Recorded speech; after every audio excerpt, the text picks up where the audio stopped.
Bismillahirrahmanirrahim. Assalamualaikum warahmatullahi wabarakatuh. Innal hamdalillah nahmaduhu wa nasta'inuhu wa nastaghfiruh wa na'udzu billahi min syururi anfusina wa sayyiati a'malina. May yahdihillahu fala mudilla lahu wa may yudlil fala hadiya lahu. Asyhadu an la ilaha illallah wahdahu la syarika lah wa asyhadu anna Muhammadan abduhu wa rasuluh. Allahumma salli wa sallim wa barik ala nabiyyina Muhammad wa ala alihi wa ashabihi wa man sara ala nahjihi wa iqtafa atharahu ila yaumiddin, amma ba'd. Akhwani wa akhwati, a'azzani Allah wa iyyakum. Alhamdulillah, di sore yang berbarokah ini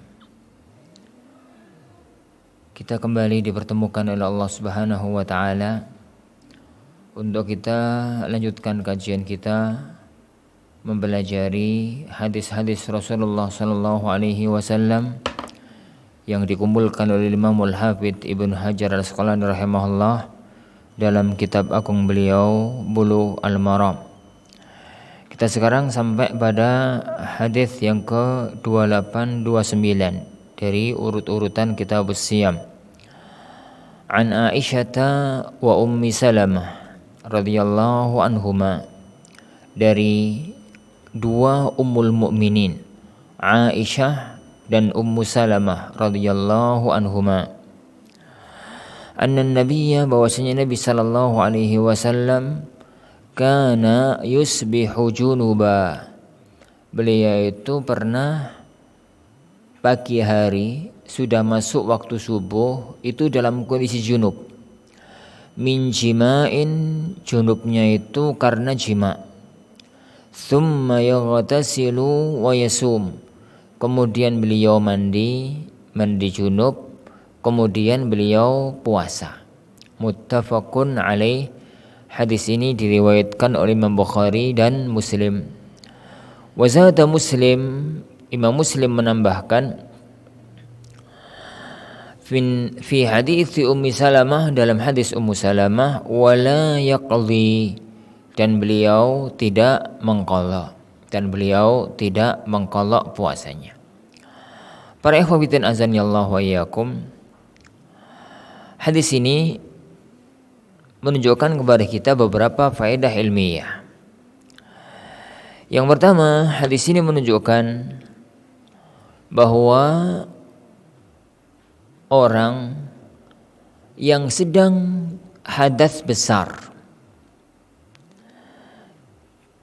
baik itu junub maupun yang lain, kalau sampai pagi hari masih belum mandi, maka puasanya sah meskipun mandi setelah subuh.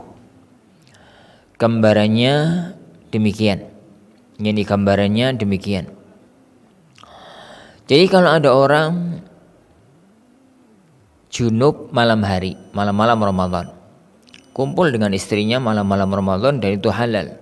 Uhilla lakum lailatas siyamir rafathu ila nisaikum, dihalalkan bagi kalian untuk berbuat rafath di malam-malam Ramadan dengan istri-istri kalian. Kalau ada orang junub di malam Ramadan, kemudian dia enggak langsung mandi, dia tidur istirahat, kemudian bangun-bangun makan sahur, kemudian sampai waktu subuh dan baru mandi setelah masuk waktu subuh, maka puasanya sah. Karena jima'nya dilakukan malam hari. Yang dilakukan pada waktu hari-hari puasa, jam-jam puasa, waktu-waktu puasa itu hanya mandinya. Begitu juga dengan orang yang mengalami haid atau nifas, orang yang sedang haid. Dia sekitar gitu ya, malam Ramadan, maghrib itu masih haid, isya masih haid. Pada waktu dia bangun untuk menyiapkan makan sahur keluarganya, dia cek kondisi haidnya dan ternyata suci. Jadi sekitar jam 3 gitu suci. Tapi dia kan harus menyiapkan makan sahur untuk keluarganya sehingga nggak langsung bisa mandi. Dia menyiapkan sahur, kemudian sekalian sahur dan baru mandi setelah azan subuh. Bagaimana hukum puasanya? Wajib bagi dia pada hari itu untuk berpuasa dan puasanya sah, tidak ada masalah. Kenapa?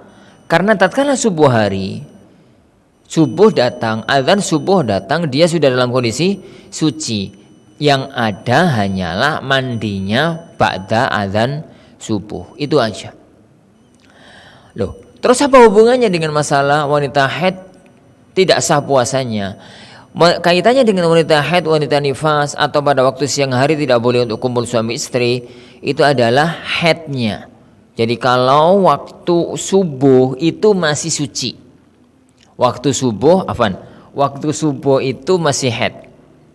5 menit kemudian setelah azan subuh suci, 5 menit kemudian setelah azan subuh itu suci.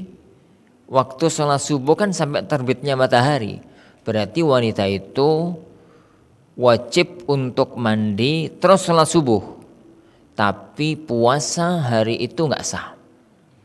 Jadi hari itu dia tidak sah untuk berpuasa. Kenapa? Karena di awal waktu puasa dia masih dalam kondisi haid. Lah, kasus kita yang ada dalam hadis tadi itu adalah sucinya jam 3, masih malam. Saat adzan subuh, saat terbit fajar, dia masih dalam kondisi dia sudah dalam kondisi suci. Yang ada adalah belum mandi. Maka yang semacam itu tidak masalah. Wallahu a'lam. Hadis ini yang kedua juga menunjukkan kepada kita orang yang dalam kondisi junub atau ada hadas besar boleh menunda mandinya. Tidak langsung wajib atau tidak wajib langsung untuk mandi. Gambarannya misalkan kalau ada seorang wanita terkena haid, dia itu suci pagi hari, sekitar jam 7 itu suci. Maka apakah harus langsung mandi? Tidak. Boleh bagi dia untuk menunda mandinya itu sampai masuk waktu zuhur. Begitu juga dengan orang yang kumpul suami istri pagi hari ba'da subuh. Apa harus langsung mandi? Tidak juga. Tapi dia boleh menunda mandinya itu saat mau sholat zuhur. Ini kalau sedang tidak puasa. Dan kaitannya dengan kalau hari-hari puasa, yang itu tadi yang kita sebutkan tadi. Jadi Rasulullah Shallallahu Alaihi Wasallam itu junub malam hari, tapi beliau nggak langsung mandi. Beliau tidak langsung mandi, mandinya setelah azan subuh, dan itu boleh menunjukkan kepada kita bahwa orang yang dalam kondisi junub atau orang yang dalam kondisi hadas besar, maka kalau dia suci tidak, atau kalau dia pengen suci, maka dia tidak langsung harus mandi, tapi bisa menunda sampai waktu melaksanakan ibadah yang harus dalam kondisi suci. Wallahu a'lam. Taib. Adapun kalau dia itu junubnya siang hari, itu adalah karena mimpi, maka nggak ada masalah. Karena orang itu kalau mimpi, maka dia itu tidak ada hukum rufi al-qalamu an thalath. Pena itu dicatat dari 3 orang. Salah satunya anin naim hatta yastayqid, dari orang yang tidur sampai dia bangun kembali. Tep. Hadis yang berikutnya, hadis yang ke-30. An Aisyah, dari Aisyah radhiyallahu anha, anna Rasulullah, bahwasanya Rasulullah sallallahu alaihi wasallam bahwasanya beliau bersabda, Man mata wa alaihi siyamun. Barang siapa yang meninggal dunia dan dia punya tanggung jawab, tanggungan puasa, punya utang puasa. Sama anhu waliyuh, maka dipuasakan oleh walinya. Dipuasakan oleh walinya.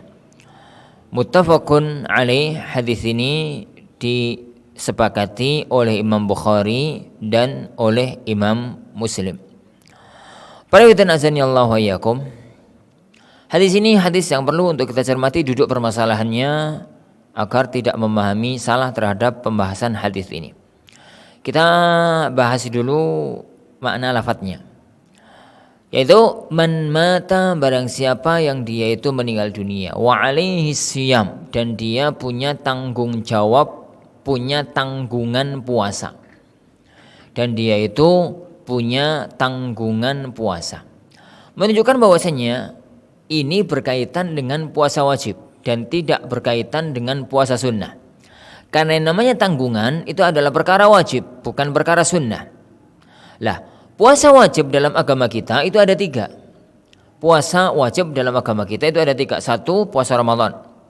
Yang kedua, puasa Ramadan ini itu yang pertama. Yang kedua, puasa nazar. Jadi puasa nazar. Taib. Yang ketiga, puasa kafarah. Yang ketiga, puasa kafarah. Jadi yang pertama, puasa wajib, yaitu puasa Ramadan. Yang kedua, puasa nazar. Yang ketiga, puasa kafarah. Hanya yang berkaitan dengan pembahasan ini hanya puasa wajib Ramadan dan puasa wajib nazar. Kenapa? Karena puasa kafarah kalau nggak bisa otomatis gugur dan turun ke bawahnya semua kafarah. Baik itu kafarah jima siang hari bulan Ramadan, kafarah zihar, kafarah membunuh orang tidak sengaja, kafarah sumpah, kafarah ini, kafarah itu, semua kafarah itu rata-rata kalau dia itu tidak mampu melaksanakan kafarah dengan puasa, maka turun menjadi memberi makan yakni orang-orang miskin. Oleh karena itu, pembahasan puasa kafarah tidak disebutkan oleh para ulama dalam pembahasan hadis ini, karena kalau puasa kafarahnya gugur karena mati, otomatis jatuh turun ke bawahnya. Jadi pembahasan kita sekarang pada masalah puasa wajib ini adalah puasa nazar dan puasa wajib Ramadan, puasa Ramadan dan puasa nazar. Taib. Sama anhu waliyuh, dipuasakan oleh walinya. Siapa itu wali? Wali itu kerabat dekat. Wali itu kerabat dekat. Jumhur para ulama membawa hadis ini kepada asabah. Karena dalam siapapun yang pernah belajar faraid akan tahu bahwa kerabat dekat itu terbagi 2. Kerabat dekat itu terbagi 2. Yang pertama, asabah. Asabah itu yang keluarga dari jalur laki-laki. Jadi bapaknya bapak, terus anak laki-laki ke bawah, kemudian saudara kandung, saudara sebapak, paman kandung, paman sebapak, ponakan kandung, ponakan sebapak, begitu selanjutnya. Jadi yang kedua, kerabat tapi bukan asabah. Yani kerabat tapi bukan asabah. Atau kalau mau diluaskan lagi, kerabat itu ada 2. Ada kerabat yang ahli waris, mewarisi. Ada kerabat yang tidak mewarisi. Dan istilah waris, mewarisi itu lebih utama atau lebih dikedepankan oleh para ulama-ulama kita. Taib. Bagaimana fikih dari hadis yang berbarokah ini? Hadis ini menunjukkan kepada kita bahwa orang yang meninggal dunia dan dia itu punya tanggungan puasa. Orang yang meninggal dunia dan punya tanggungan puasa itu gambarannya adalah orang yang meninggal dunia dan dia punya hutang puasa dan sudah punya kesempatan untuk mengqadha puasanya, lalu dia meninggal dunia sebelum sempat mengqadha. Itu namanya orang yang meninggal dunia dan punya tanggungan puasa. Muncul beberapa pembahasan yang berkaitan dengan hadis ini. Yang pertama, orang yang tidak bisa puasa karena uzur, entah sakit, entah haid, atau safar, atau yang lainnya di bulan Ramadan, sehingga dia itu tidak bisa menjalankan ibadah puasa karena uzur tersebut. Lalu dia meninggal dunia di bulan Ramadan.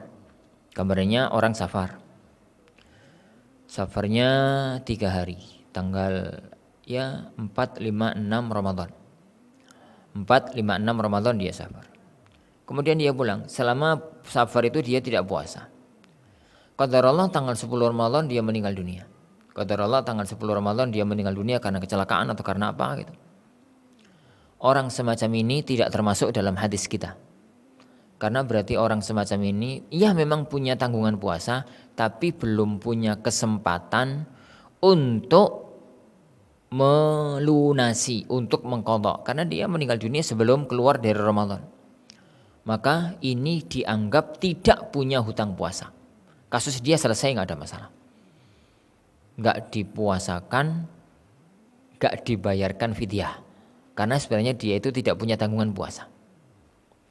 Yang kedua, orang yang gambarannya sakitnya normal, sebenarnya itu sakitnya itu normal, sakit-sakit yang bisa sembuh.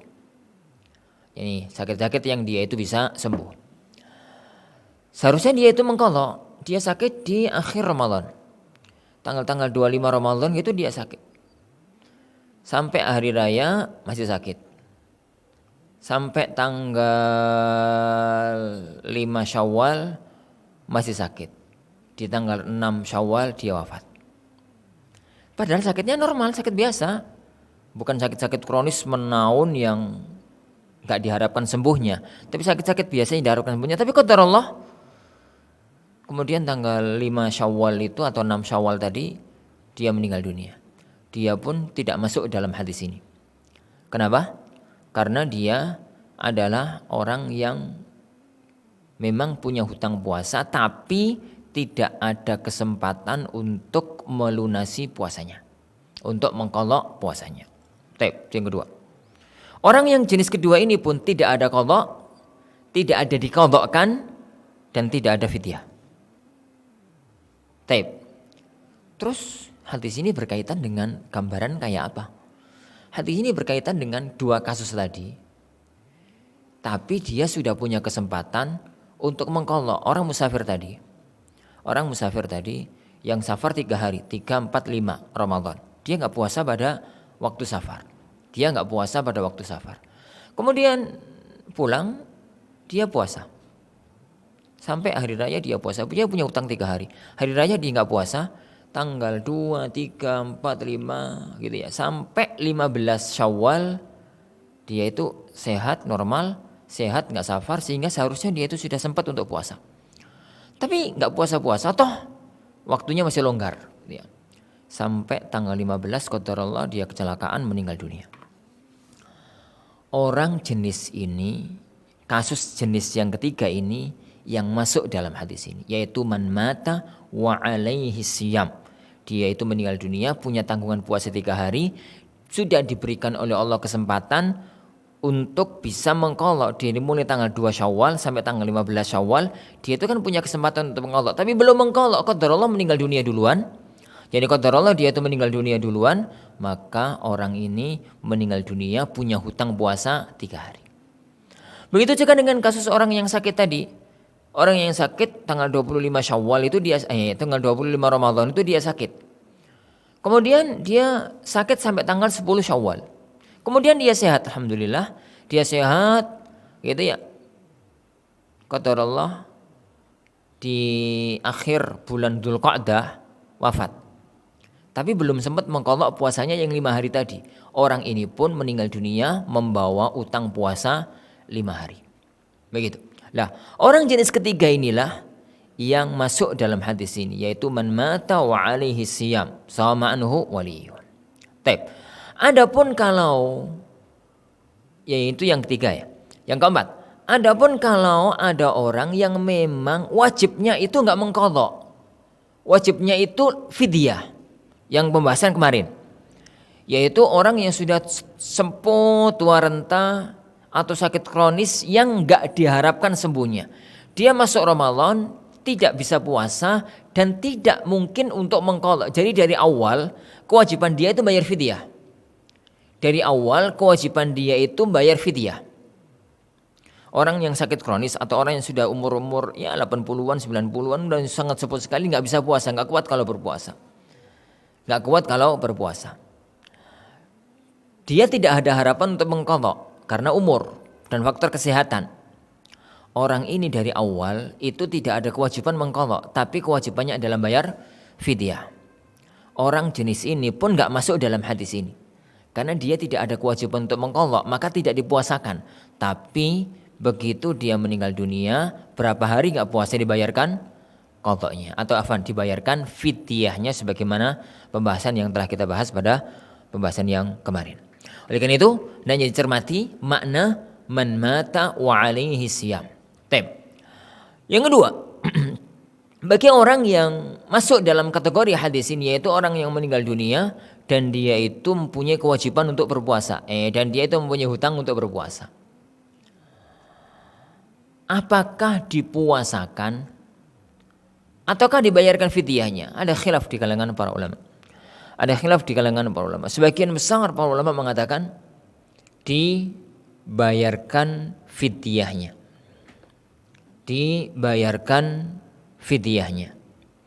Dan ini mazhab Abu Hanifah, Malik, Ahmad dan Imam Syafi'i dalam mazhab jadid. Dibayarkan fidyahnya, tidak dipuasakan.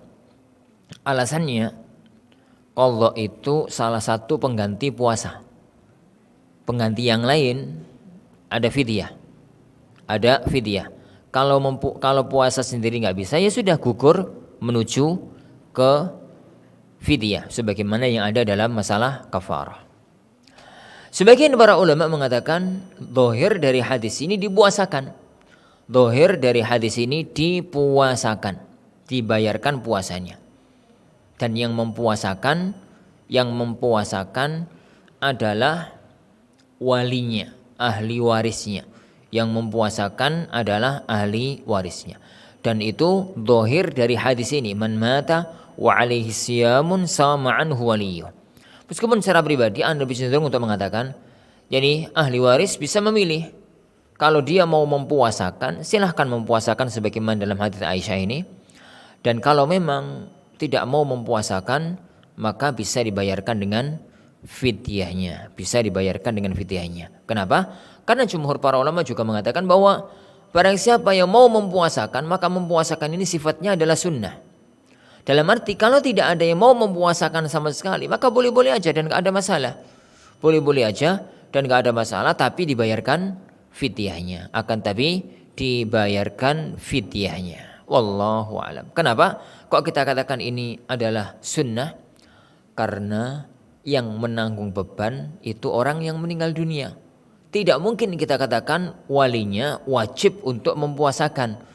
Karena kalau kita katakan wajib, berarti kalau walinya tidak berpuasa, maka dia akan berdosa. Sedangkan kaidah umum dalam agama kita, wala taziru waziratun wizra ukhra. Dan tidaklah orang itu menanggung beban dosa orang lain. Dan tidaklah seseorang itu menanggung beban dosa orang lain. Wallahu a'lam. Para ikhwah yang dimuliakan oleh Allah Subhanahu wa taala. Kemudian para ulama yang mengatakan bahwa orang yang punya hutang puasa itu dipuasakan oleh walinya. Muncul dua masalah.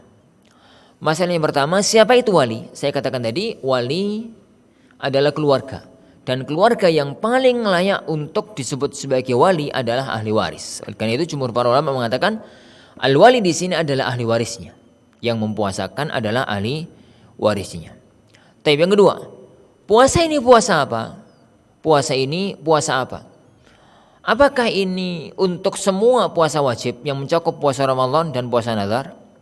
Ataukah hanya berlaku untuk puasa nazar saja? Ataukah hanya ini berlaku untuk puasa nazar saja? Jumhur para ulama mengatakan ini berlaku untuk semua puasa, baik itu puasa wajib Ramadan maupun itu puasa wajib nazar.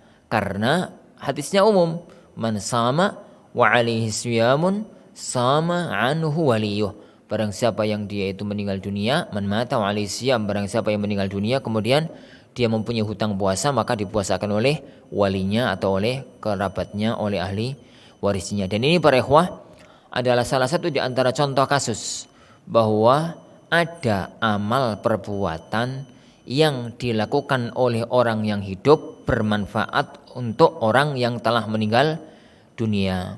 Ini untuk orang yang telah meninggal dunia. Jadi ada banyak hadis yang merupakan contoh kasus, yakni bahwa amal orang yang hidup itu bisa bermanfaat untuk orang yang meninggal dunia. Dan ini pembahasannya panjang, tidak mungkin untuk kita bahas yakni pada pertemuan kita kali ini karena butuh penjabaran yang luas. Wallahu a'lam. Ini akhir dari pembahasan tentang hadis-hadis puasa yang berkaitan dengan puasa Ramadan. Kita sekarang masuk pada bab berikutnya, yaitu bab saum at-tatawwu', bab puasa sunnah.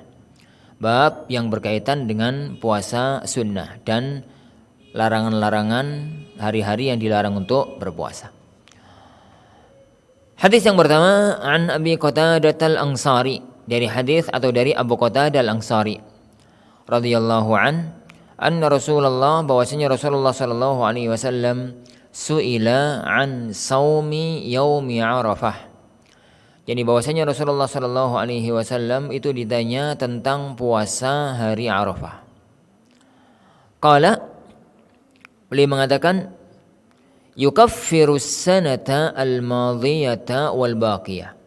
Puasa Arafah itu bisa menggugurkan dosa setahun yang lalu dan setahun yang akan datang. Wa su'ila an siyami yaumi Asyura. Beliau ditanya tentang puasa hari Asyura. Qala, maka beliau mengatakan, yukaffirus sanatal madiyah. Puasa Asyura itu mengampuni dosa setahun yang lalu. Wa su'ila an saumi yaumil itsnin, dan beliau ditanya tentang puasa hari Senin. Qala, maka beliau mengatakan, dzaka yaumun wulidtu fihi. Itu adalah hari aku dilahirkan. Wa bu'ithtu fihi, dan hari itu pula aku diutus. Au unzila alayya fihi, dan hari itu pula aku diturunkan wahyu kepadaku. Rawahu Muslim, diriwayatkan oleh Imam Muslim.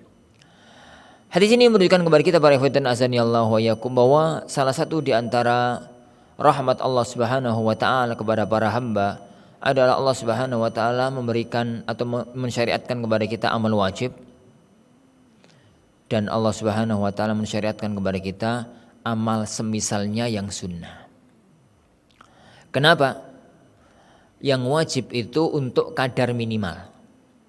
Dalam arti yang kurang daripada itu berarti orang jelek, karena dia dosa meninggalkan kewajiban. Yang kurang daripada itu, maka itu dia berdosa karena dia berarti meninggalkan kewajiban. Adapun untuk berlomba-lomba, maka itu bukan pada titik wajib, tapi pada titik sunnah. Oleh karena itu, kita cermati amal-amal yang wajib dalam agama kita itu sedikit. Amal-amal yang wajib dalam agama kita itu sedikit. Coba lihat, salat 5 waktu dalam sehari semalam itu ada salat 5 waktu.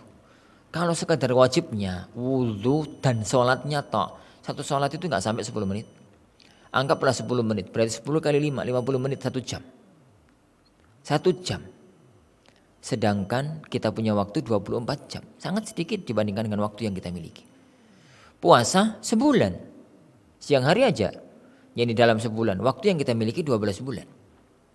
Zakat 2,5%. 2,5% itu sangat sedikit dibandingkan dengan uang yang kita miliki. Per 1 jutanya kan 25.000. Ini lah, dibuat sedikit agar semua orang yang terkena beban kewajiban syar'i itu mampu. Karena memang agama ini mudah. Kalau sampai ada orang tidak mengerjakan, berarti dia adalah orang yang buruk dan dia berdosa. Adapun untuk perlombaan, berlomba-lomba meningkatkan amal kebajikan, itu pada titik amal yang sunnah. Oleh karena itu para ikhwan azanillahu wa iyyakum, di antara rahmat Allah Subhanahu wa taala, Allah menjadikan amal-amal sunnah itu beragam, banyak. Ada yang berwujud puasa sunnah, ada yang berwujud sholat, ada yang berwujud sedekah, ada yang berwujud baca Quran, ada yang berwujud zikir, ada yang berwujud ini, berwujud itu, agar semua orang bisa melakukan yang sesuai dengan kondisi dia masing-masing. Karena kondisi manusia itu beragam. Ada orang itu misalkan tentara, yang dia itu harus selalu menjaga perbatasan. Orang semacam ini, kalau amal sunnahnya harus puasa, itu berat. Jadi bisa jadi dia itu sholat sunnahnya juga kurang. Yang paling bisa dilakukan itu adalah zikir. Kalau ada orang misalkan itu yani ada kondisi-kondisi susah yang tidak bisa melakukan amal-amal ibadah khusus, maka dia bisa memilih amal ibadah yang lain. Dan itu salah satu di antara hikmah kenapa Allah Subhanahu wa taala menjadikan yani pintu surga itu banyak dan beragam. Ada pintu sholat, ada pintu puasa yang namanya ar-rayyan, ada pintu sedekah, ada pintu taubat, ada pintu majelis ilmu, ada pintu birrul walidain, bakti kepada kedua orang tua, ada pintu jihad, ada pintu ini, ada pintu itu, macam-macam, agar orang itu bisa memilih, yani bisa memaksimalkan dari mana nanti dia akan masuk surganya Allah Subhanahu wa taala. Yang kedua, salah satu di antara fungsi dari amal sunnah itu adalah nutupi kekurangan amal wajib. Orang berpuasa ini yakin banyak yang tidak sempurna. Contoh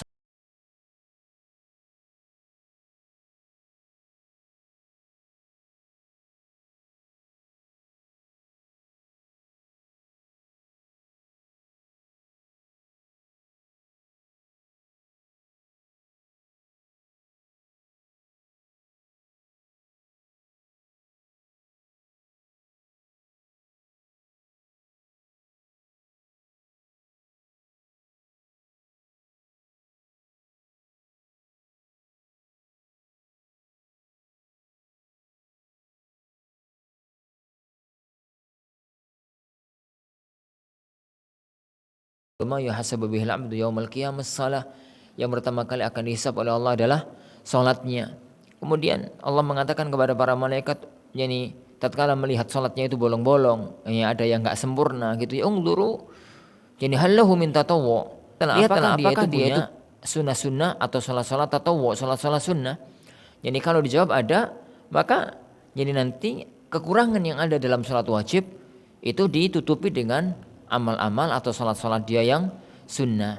Lah, di akhir dari hadis itu semua amal semacam itu. Berarti kekurangan dari puasa wajib ditutup dengan puasa sunnah. Kekurangan dari ibadah haji ditutup dengan haji-haji yang sunnah. Kekurangan dari zakat ditutup dengan zakat-zakat atau sedekah-sedekah yang sunnah, begitu. Nah, terutama para ikhwatin azanillahu wa iyyakum, amal sunnah yang berwujud puasa memiliki amal yang besar, jadi memiliki keutamaan yang agung. Rasulullah sallallahu alaihi wasallam bersabda, yani Rasulullah sallallahu alaihi wa ala alihi wasallam bersabda, kullu amal ibni adam yudha'af al-hasanatu bi 'ashri amsalha ila 700 dhi'f. Semua amal anak Adam itu dilipat gandakan. Satu amal kebajikan dilipat gandakan menjadi 10 amal kebaikan sampai 700 kali lipat. Qala Allah, tapi Allah Subhanahu wa taala berfirman, illa saum, kecuali puasa, fa innahu li wa ana ajibihi, kecuali puasa. Puasa itu milikku. Jadi puasa itu untuk aku, saya yang akan membalasnya. Berarti bisa jadi dikali lipatkan tanpa batas, lebih daripada 700 kali lipat. Kenapa? Yada'u syahwatahu wa ta'amahu min ajli. Dia itu ninggalkan syahwatnya, ninggalkan makannya karena aku. Lis-shaimi farhatan. Orang yang puasa itu punya dua kebahagiaan. Farhatun 'inda fitrih wa warhatun 'inda liqa'i rabbih. Yani bahagia, senang tatkala berbuka, buka harian maupun buka hari raya, dan kesenangan tatkala nanti bertemu dengan Allah Subhanahu wa taala. Dan hadis-hadis semacam ini berlaku umum, baik untuk puasa wajib maupun untuk puasa sunnah. Begitu juga dengan hadis tentang puasa atau hadis tentang pintu Ar-Rayyan yang dikatakan oleh Allah ya Rasulullah sallallahu alaihi wasallam, inna fil jannati labab, sungguhnya di surga itu ada pintu. Di surga itu ada pintu, namanya pintu Ar-Rayyan, yang dikhususkan bagi orang-orang yang banyak puasanya, yang rajin puasa. Barang siapa yang kalau pintu itu sudah dimasuki oleh orang-orang puasa, maka pintu akan ditutup. Nah, menunjukkan kepada kita bahwa hendaknya setiap orang itu berusaha untuk menambah dari amal puasa wajibnya dengan amal-amal puasa sunnah sesuai dengan kemampuan yang Allah berikan kepada dia. Kenapa? Karena amal puasa sunnah itu berlevel. Amal puasa sunnah itu berlevel. Amal puasa sunnah yang paling bagus itu yang sifatnya harian. Yang sifatnya harian. Puasa sunnah harian. Puasa Daud.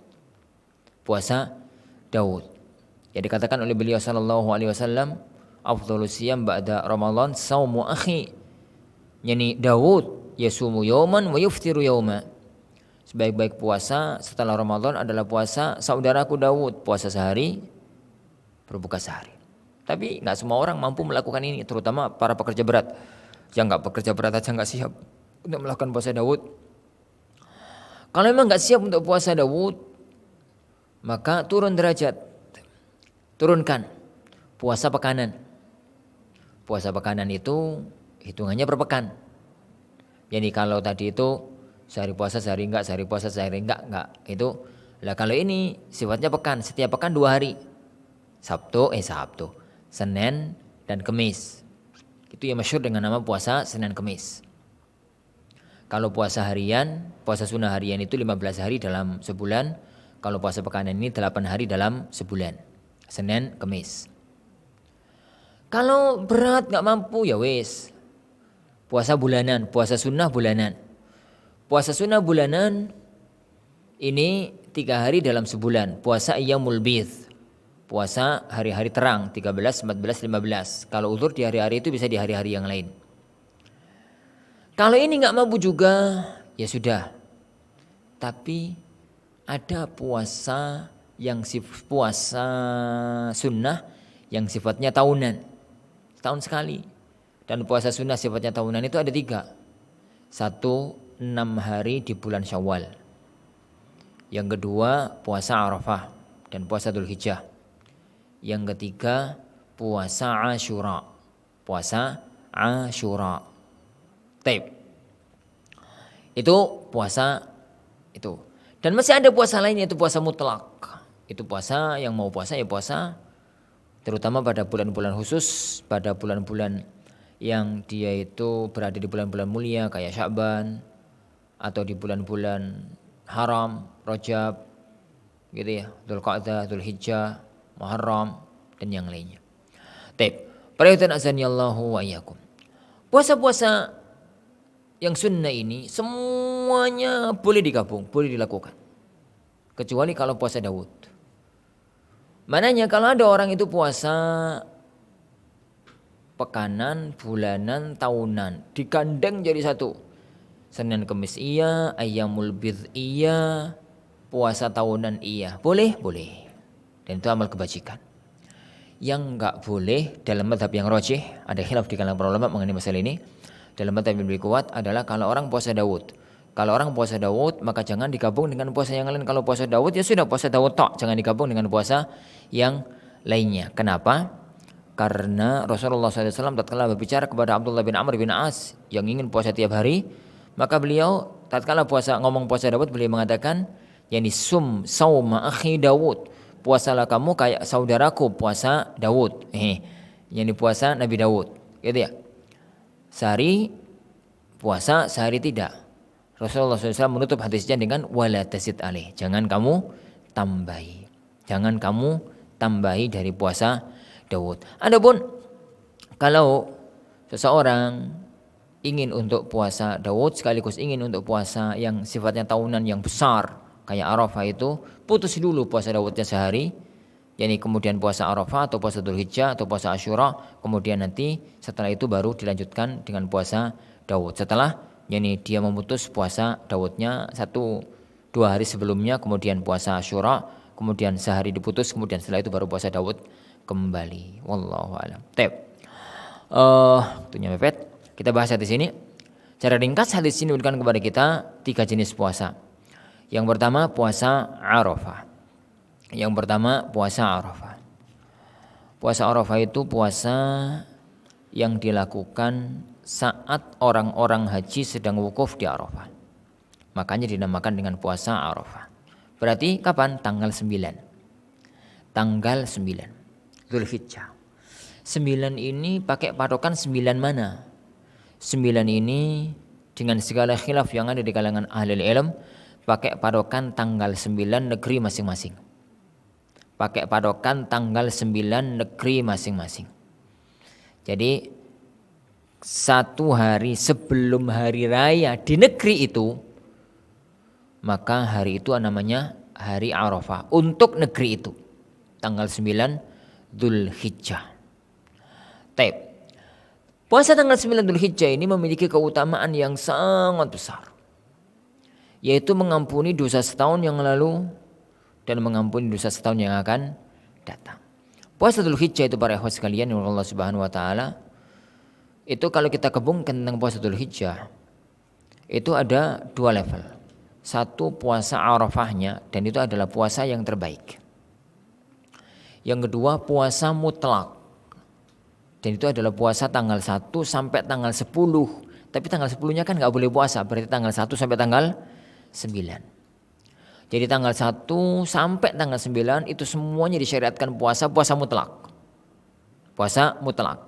Karena hari-hari itu ma min ayyam al-amalus salihu ahabbu ilallah min hadhil ayyamil asyr.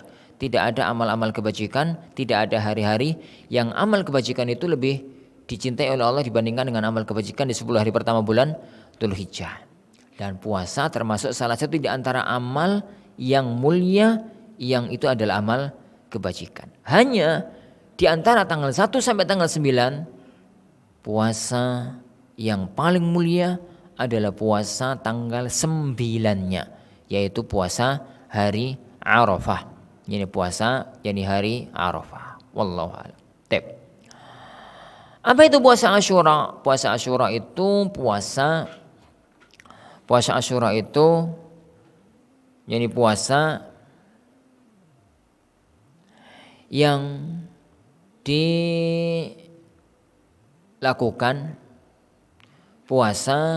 dilakukan pada hari Asyura, tanggal 10 Muharram.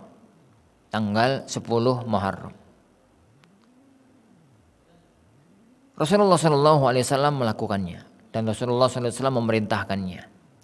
Hanya menjelang akhir hayat beliau, setahun sebelum beliau meninggal dunia, diberitahu oleh para sahabatnya bahwa hari itu adalah hari orang-orang Yahudi juga berpuasa. Dan salah satu di antara kaidah beragamannya Rasulullah SAW adalah tidak ingin beribadah sesuai sama mirip dengan ibadahnya orang-orang ahlul kitab. Maka Rasulullah SAW bersabda, "Idza kana al-'amul muqbil la asumannat tasi'." Jika tahun berikutnya saya juga akan berpuasa pada tanggal 9-nya. Jadi yang memiliki keutamaan agungnya itu adalah puasa tanggal 10. Tapi agar puasa itu tidak menyamai puasanya orang-orang ahlul kitab, maka digandeng dengan puasa tanggal 9-nya. Faridhanazanillahu wa iyyakum. 2 puasa ini keutamaannya sama-sama puasa yang menggugurkan dosa setahun yang lalu, setahun yang akan datang untuk puasa Arafah, dan setahun yang lalu untuk puasa Asyura. Dosa apa yang digugurkan? Mazhab jumhur para ulama mengatakan dosa yang digugurkan adalah dosa-dosa kecil. Kenapa? Kenapa? Karena dosa-dosa besar itu bisa digugurkan dengan taubat. Rabbuna Jalla wa'ala berfirman, in tajtanibu kaba'ira ma tunhauna anhu nukaffir ankum sayyi'atikum. Jika kalian menjauhi dosa-dosa besar yang kalian dilarang melakukannya, nukaffir ankum sayyi'atikum, kami akan menggugurkan dosa-dosa atau kesalahan-kesalahan kalian. Di ayat ini Allah mensyaratkan bahwa amal soleh penggugur dosa itu syaratnya menjauhi dosa-dosa besar. Dalam hadis yang lain Rasulullah SAW mengatakan as-salawatul khams, al-jum'atu ila al-jum'ah, wa ramadhan ila ramadhan. Salat 5 waktu, salat Jumat sampai salat Jumat, Ramadan sampai Ramadan, itu mukaffiratun lima bainahunna, menggugurkan dosa-dosa antar keduanya, idza ijtanabal kaba'ir, apabila dia menjauhi dosa-dosa besar. Berarti yang terhapus dengan puasa-puasa semacam ini adalah dosa besar. Tapi tidak menutup kemungkinan bahwasanya dosa-dosa kecil. Tidak menutup kemungkinan dosa besarnya juga terhapus apabila dia tidak memiliki dosa-dosa kecil. Imam Nawawi rahimahullah taala mengatakan dalam hadis-hadis tentang masalah amal-amal pelebur dosa, hukum asal yang dilebur itu adalah dosa-dosa kecil. Kalau dia enggak memiliki dosa-dosa kecil, maka bisa juga dosa-dosa besarnya. Kalau dua-duanya tidak memiliki, maka amal-amal saleh semacam ini adalah mengangkat derajatnya. Para ikhwatin azani Allah wa iyyakum. Taib. Ada satu masalah yang perlu untuk dibicarakan berkaitan dengan hal ini, yaitu apakah hadis-hadis ini menjadikan orang itu sembrono? Tidak, wallah. Kenapa? Karena dosa itu pasti dan pahala itu enggak pasti. Puasa Arafah yang menghapus dosa setahun yang lalu dan setahun yang akan datang, itu adalah puasa Arafah yang diterima oleh Allah. Puasa Arafah yang diterima oleh Allah Subhanahu wa ta'ala. Dan siapa manusia yang bisa menjamin kalau orang itu puasa kemudian diterima oleh Allah Subhanahu wa ta'ala? Tidak ada. Dan salah satu di antara indikasi orang itu puasanya diterima adalah puasanya berefek amal soleh. Kata para ulama kita, bagaimana gambaran menghapus dosa yang akan datang? Gambaran menghapus dosa yang akan datang adalah apabila orang itu puasa Arafah dan puasanya itu diterima oleh Allah Subhanahu wa ta'ala, maka puasa itu akan menjadikan Allah memberikan dia taufik untuk menghindar dari dosa-dosa setahun yang akan datang. Dan apabila dia terjerumus dalam perbuatan dosa, maka Allah akan memberikan taufik untuk segera bertobat kepada Allah Subhanahu wa ta'ala. Jadi itu maknanya.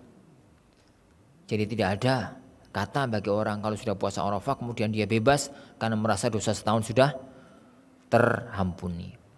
Kalau dia melakukan itu, maka berarti indikasi kuat bahwasanya puasanya itu tidak diterima oleh Allah Subhanahu wa ta'ala. Terakhir, puasa hari Senin dan Kamis. Puasa hari Senin dan Kamis itu salah satu di antara puasa-puasa sunnah yang agung. Yang salah satu di antara kemuliaannya adalah hari itu adalah hari saya dilahirkan, hari saya diutus. Dan untuk kita adalah mengikuti sunnahnya Rasulullah SAW. Dan hari itu adalah hari dipaparkannya amal. Amal itu dilaporkan oleh para malaikat kepada Allah Subhanahu wa ta'ala. Dan kata Rasulullah SAW, wa uhibbu an yu'rada amali wa ana shaim. Dan saya ingin amalku itu disampaikan kepada Allah saat saya sedang berpuasa. Wallahu a'lam. Insyaallah subhanahu wa ta'ala ini hadis yang terakhir Anda bahas singkat karena waktunya ada. Insyaallah subhanahu wa ta'ala kita lanjutkan pada waktu yang akan datang biizni rabbina tabaraka wa ta'ala. Waktu yang tersisa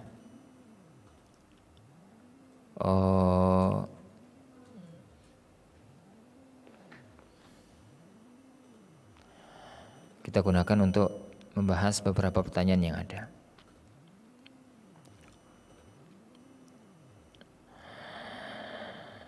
Ustaz, ana baru setahun masuk salafi. Yang mau ana tanyakan, Ustaz, ana baru setahun masuk salafi. Yang mau ana tanyakan, saat sholat taraweh kan ditutup sama sholat witir. Dulu anak kan di Indo selalu berjamaah. Dulu anak kan di Indo selalu berjamaah. Jadi belum tahu bacaan apa yang dibaca setelah rukuk setelah puasa 15 hari jika sholat tarawih sendiri di rumah. Saya sebagai makmum dulu hanya mengamini, belum tahu bacaannya. Dan selama ini baru tahu tahun ini ada sholat tarawih sendiri di rumah majikan. Oh, pertanyaannya dari Hong Kong. Taib. Pertama, alhamdulillah, bersyukur nanti kepada Allah Subhanahu wa taala. Jadi diberikan oleh Allah hidayah mengenal sunnah. Jadi salafi itu adalah manhaj hidup, konsep hidup. Bagaimana kita beragama Islam ini sesuai dengan Al-Quran, sesuai dengan As-Sunnah, dengan pemahaman salafus saleh. Jadi ini bukan satu organisasi yang butuh daftar, bisa masuk, bisa keluar. Tapi ini perjuangan. Siapapun yang ilmu dan amalnya semakin dekat dengan Al-Quran dan As-Sunnah, dengan pemahaman salafun saleh, maka dialah salafi sejati. Dan barang siapa yang ilmu amalnya jauh dari Al-Quran, As-Sunnah dan pemahaman salafun saleh, maka dia bukan salafi sejati, meskipun ngaku-ngaku salafi. Karena salafi itu adalah perjuangan. Bagaimana orang bisa beragama sedekat mungkin dengan Al-Quran dan As-Sunnah sesuai dengan apa yang difahami oleh para ulama salaf. Yang kedua, tentang masalah pertanyaan nanti yang akan ditanyakan itu adalah tentang kunut witir. Jadi kalau dulu sholat tarawih itu selalu di masjid, sehingga pokoknya kalau imamnya kunut ya tinggal ngangkat tangan amin amin selesai. Lah kalau sekarang dalam kondisi PSBB kalau Indonesia, di Hong Kong mungkin lockdown jadi nggak bisa ke masjid, jadi harus sholat di rumah sendiri. Bagaimana yang dilakukan? Harus difahami bahwasanya kunut witir itu sunnah dalam sholat. Jika dilakukan maka itu baik, jika tidak maka nggak mengapa. Oleh karena itu Anda lebih memilih kalau memang nggak hafal doa kunut witir, maka nggak usah kunut. Kalau nggak hafal doa kunut witirnya, maka nggak usah kunut. Lakukan witir kayak biasanya aja. Tapi kalau mau kunut witir, dihafalkan dulu doanya. Bagaimana caranya? Awali dengan memuji Allah Subhanahu wa taala. Lanjutkan dengan bersalawat kepada Rasulullah sallallahu alaihi wasallam. Kemudian baca doa kunut witir, Allahumma hdini fi man hadait kalau sendirian, Allahumma hdina fi man hadait kalau berjamaah. Kemudian ditutup dengan salawat, kemudian sujud. Kemudian sujud. Begitu. Dan itu banyak ditemukan dalam tulisan-tulisan para asatidzah tentang kunut witir. Insyaallah doanya enggak terlalu sulit karena doa itu lazim dipakai untuk kaum muslimin, saudara-saudara kita yang melakukan kunut subuh. Wallahu a'lam. Saya mau bertanya, bagaimana cara membayar hutang puasa Ramadan yang kita sendiri lupa jumlah hutang puasanya.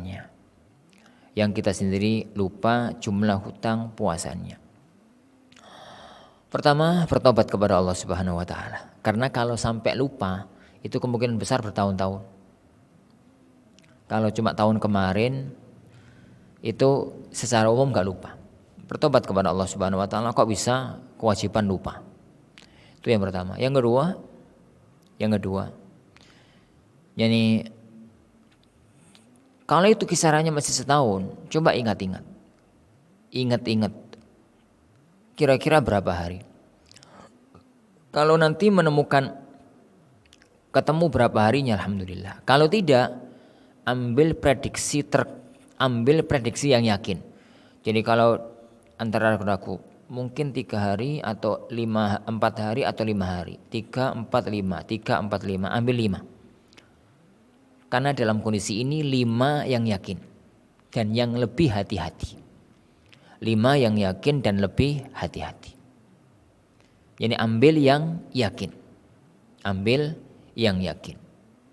Karena yang yakin dalam masalah ini kalau diqadha'i 5 berarti yakin sudah selesai hutang puasanya. Berbeda dengan sholat. Kalau sholat itu ragu-ragu ini rakaat kedua atau ketiga, ambil yang 2. Karena kalau diambil yang 2 berarti dia akan nambah 2 kalau sholat isya. Dan itu yang meyakinkan. Wallahu a'lam.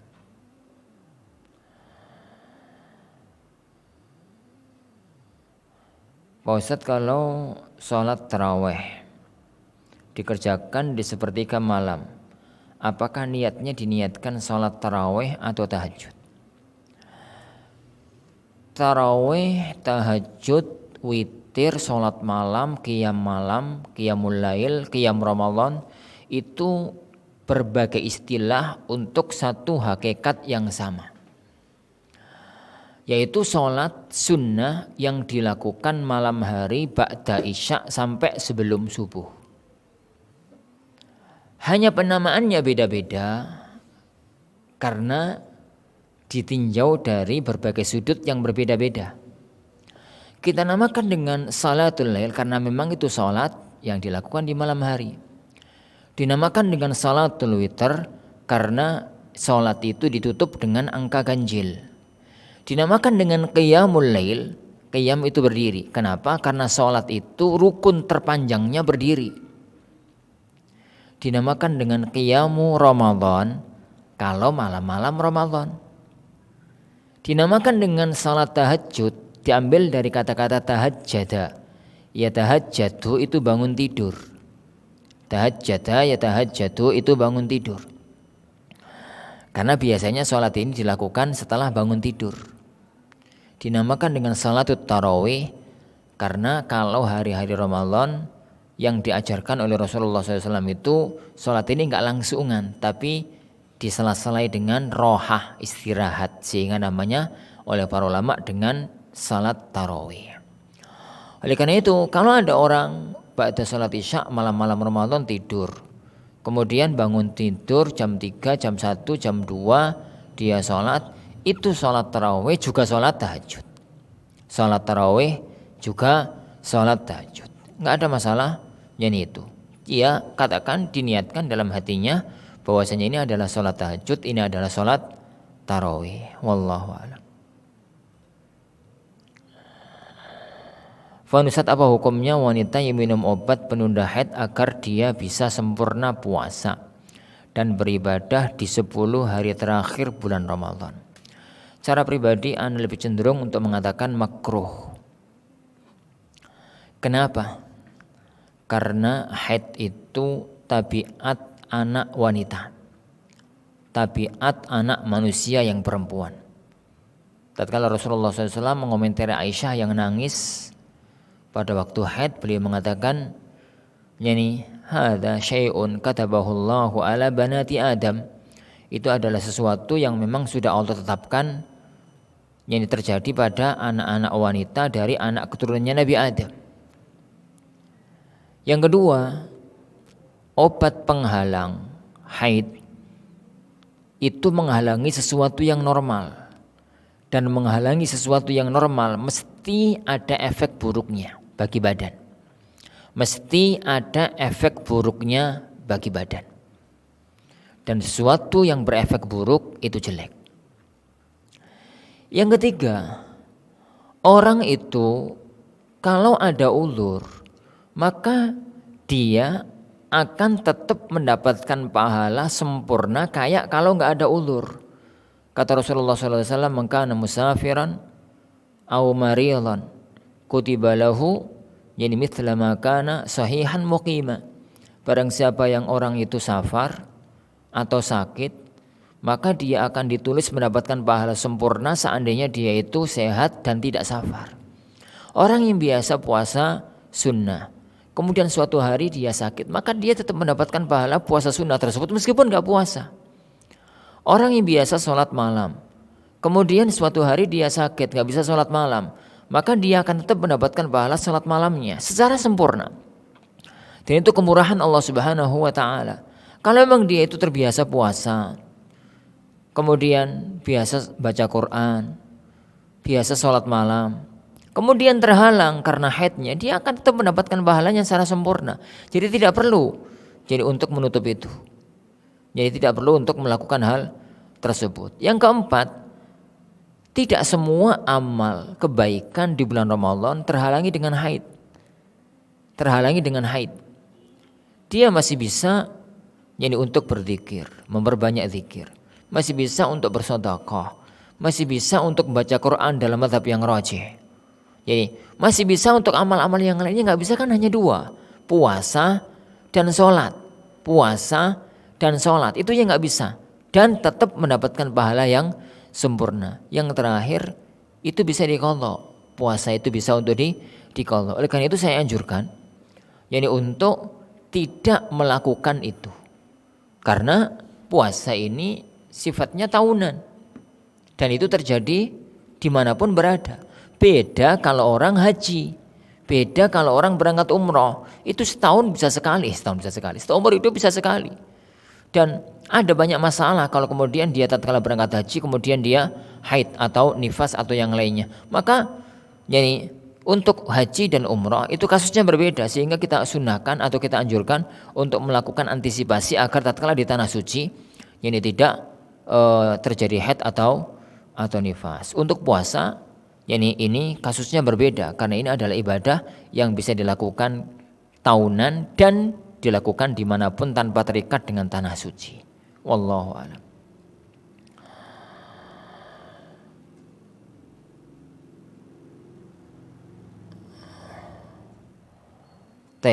Saya mau tanya tentang sholat isya dan tarawih.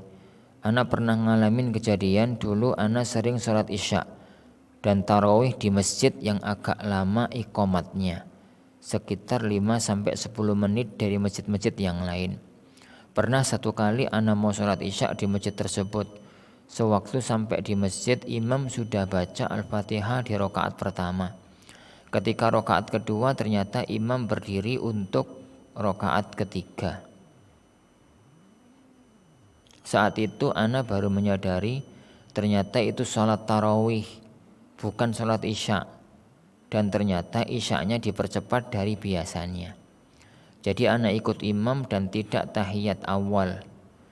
Sesuai pemahaman ana waktu itu harus diikuti semua gerakan imam sampai selesai 4 rakaat. Berarti ini sholat tarawihnya 4 rakaat. Yang mau ana tanyakan bagaimana status sholat isya ana waktu itu. Apakah sah atau tidak? Terus seandainya mengalami kejadian seperti itu, apa yang harus kita lakukan? Wallahu a'lam bishawab. Berarti kasusnya ini adalah imam sholat tarawih tapi sholatnya 4 rakaat langsung. Sholatnya 4 rakaat langsung. Sedangkan Anda sholat isya. Bagaimana? Boleh, gak ada masalah. Jadi bagaimana boleh, gak ada masalah. Kenapa? Karena perbedaan sholat antara imam dan makmum itu boleh. Perbedaan sholat antara imam dan makmum itu boleh. Itu yang pertama. Tidak harus sama antara imam dan makmum. Dan itu ditujukan oleh banyak dalil. Yang kedua, tahiyat awal itu hukumnya wajib. Yang bisa ditinggalkan kalau lupa. Dan juga bisa ditinggalkan dalam kondisi ini demi ikut imam. Innama syu'ilal imam liyutamma bihi. Ikut imam itu bisa menggugurkan rukun. Apalagi sekedar wajib. Ikut imam itu bisa menggugurkan rukun. Apalagi kalau sekedar kewajiban. Wallahu alam. Yang nampak bagi ana bahwasanya salat antum sah. Yani dan tidak perlu untuk diulangi salat yang sudah berlalu tersebut. Wallahu alam. Insyaallah subhanahu wa taala ini yang kita pelajari, kita lanjutkan insyaallah kajian mengenai masalah hadis-hadis tentang puasa sunnah pada waktu-waktu yang akan datang biidzni rabbina tabaraka wa taala. Kita akhiri subhanakallahumma bihamdik asyhadu an la ilaha illa anta astaghfiruka wa atubu ilaik. Wa sallallahu wa sallama wa baraka nabiyina Muhammad. Assalamualaikum warahmatullahi wabarakatuh.